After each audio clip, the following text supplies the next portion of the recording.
विद्यार्थी साथियों, जय हिंद। फर्स्ट ईयर के वोकेशनल कोर्स जैविक खेती यानी ऑर्गेनिक फार्मिंग के प्रैक्टिकल में इंटरनल और एक्सटर्नल एग्ज़ाम में प्रैक्टिकल पर आधारित पूछे जा सकने वाले प्रश्न और उनके सटीक सही उत्तर देने की वीडियो की श्रृंखला के अगले वीडियो में आपका स्वागत है। इस वीडियो में हम कुछ प्रैक्टिकल्स की बात करते हैं। एक प्रैक्टिकल है मृदा पीएच का निर्धारण। इस पर किस तरह के प्रश्न हो सकेंगे और आप उनके कैसे उत्तर दे सकेंगे, आइए सरलता से समझते हैं।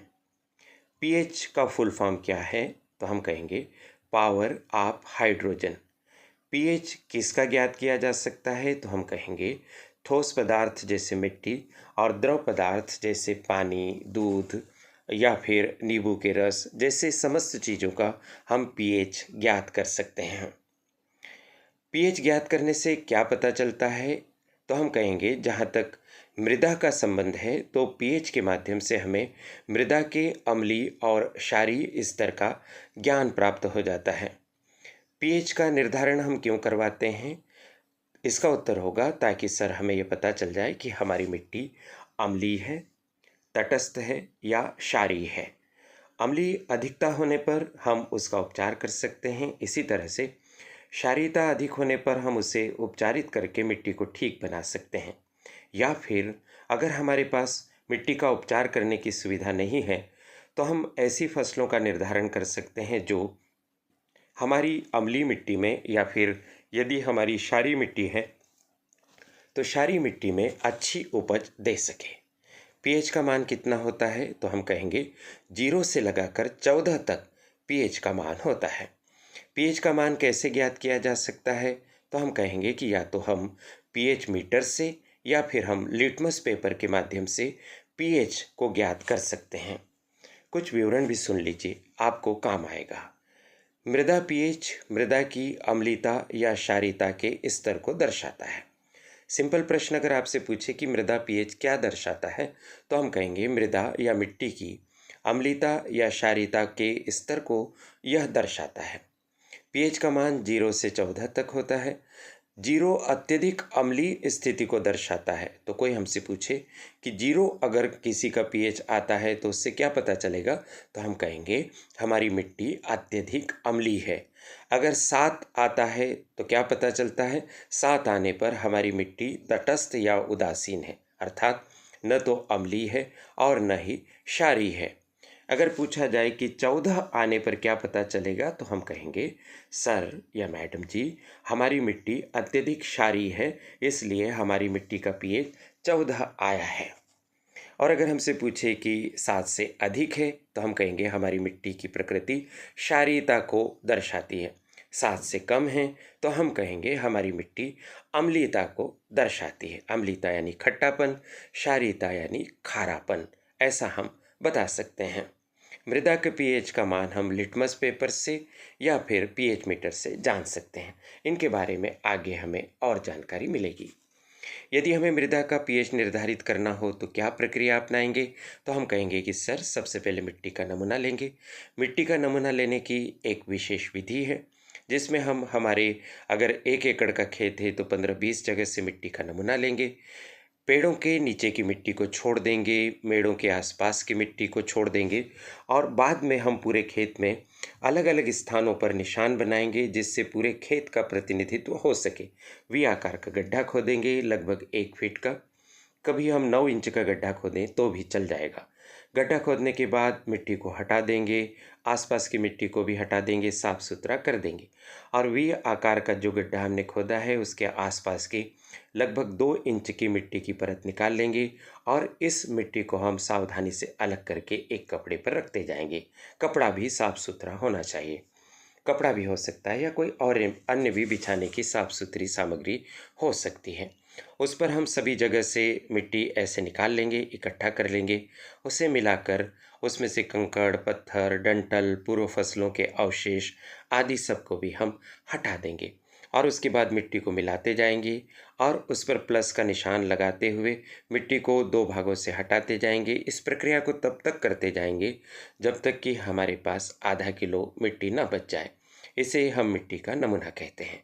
फिर लिए गए नमूने को हम एक साफ सुथरी कपड़े की थैली में रखेंगे, उस पर लेबलिंग करेंगे। लेबलिंग करने का मतलब होता है उस पर हम कुछ एंट्री करेंगे या कुछ जानकारी देंगे, जैसे किसान का नाम, खेत का पता, खेत का नंबर, मिट्टी का स्वरूप यानी काली मिट्टी है, दोमट मिट्टी है, चिकनी मिट्टी है, रेतीली मिट्टी है, जैसी भी मिट्टी है उसका उल्लेख करेंगे। पूर्व में कौन सी फसल बोई गई उसके बारे में बताएंगे। पिछली बार कौन सा रासायनिक उर्वरक कीटनाशक उपयोग किया था उसका भी हम उल्लेख करेंगे। इसके अलावा किसान का मोबाइल नंबर आदि सब हम लिख देंगे। इस तरह से हमारा ये नमूना तैयार हो जाएगा और इस नमूने को जांच के लिए या तो हम लेबोरेटरी में भेज देंगे, वहाँ से अच्छे से जांच हो जाएगी। निःशुल्क ही जांच शासकीय लेबोरेटरीज में होती है। अगर आपसे पूछे कि मृदा परीक्षण प्रयोगशाला कहाँ मिलेगी, तो आप कहिएगा कि कृषि विज्ञान केंद्र हर जिले के जिला मुख्यालय पर होता है। इसके अलावा सरकार ने प्रत्येक विकासखंड स्तर पर भी मृदा का परीक्षण करने के लिए प्रयोगशालाओं की स्थापना की है। वहाँ पर निःशुल्क ही मृदा का परीक्षण हो जाता है। कुछ निजी मृदा परीक्षण प्रयोगशाला भी होती है जो कुछ शुल्क लेकर हमारी मिट्टी का परीक्षण करवा सकती है। ये सामान्यतः बड़े शहरों में होती है, बड़वानी, खरगोन आदि में नहीं है। फिर उसके बाद हमें पता चल जाता है, हम चाहें तो मृदा का पीएच अपने घर पर भी या अपने खेत पर भी निर्धारित कर सकते हैं। इसके लिए पीएच मीटर का हम उपयोग कर सकते हैं या लिटमस पेपर का उपयोग कर सकते हैं।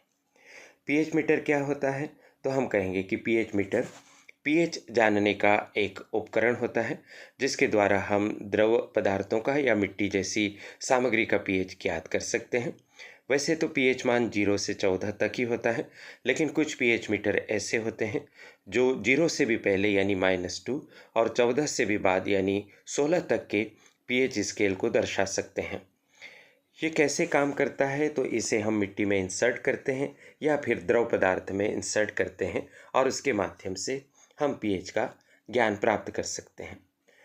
चूँकि लिटमस पेपर से भी पीएच मान ज्ञात होता है, तो हमसे पूछ सकते हैं कि लिटमस पेपर क्या होते हैं, तो आप कहेंगे कि ये रासायनिक पेपर होते हैं जो पानी या अन्य तरल पदार्थों में जब संपर्क में लाए जाते हैं तो उससे पीएच का स्तर पता चलता है। और पीएच का स्तर पता चलता है इस लिटमस पेपर के रंग के बदलने पे। आपसे पूछें कि क्या आपने लिटमस पेपर देखे हैं, तो आप कहिए कि हाँ देखे हैं। जहाँ तक SBN PG कॉलेज बड़वानी का सवाल है, तो वह करियर सेल फर्स्ट ईयर के विद्यार्थियों को जैविक खेती का प्रशिक्षण देता है और करियर सेल ने लिटमस पेपर की स्ट्रिप्स बच्चों को दिखाई है, तो इनके माध्यम से हम पता कर सकते हैं। पीएच को कैसे लिखा जाता है, तो आप देखिए पीएच को स्मॉल p और H कैपिटल से लिखा जाता है। पीएच क्या होता है, एक संकेतक होता है जो अम्ल या क्षार की मात्रा को बताता है। लिटमस पेपर से पीएच का पता कैसे चलता है, तो हम कहेंगे कि लिटमस पेपर अपना रंग बदलता है और बदले हुए रंग के अनुसार उसका पीएच का स्तर पता चलता है, ऐसा हम बता देंगे। 2 प्रकार के कलर के लिटमस पेपर होते हैं, एक नीला और लाल। जब नीले लिटमस पेपर को हम किसी द्रव में इंसर्ट करते हैं और वह लाल हो जाता है तो एक विशेष स्थिति को दर्शाता है। इसी तरह से जब लाल लिटमस पेपर को हम किसी द्रव में इंसर्ट करते हैं या उसके संपर्क में लाते हैं तो वह नीला हो जाता है और दोनों स्थिति से हमें कुछ ज्ञात होता है।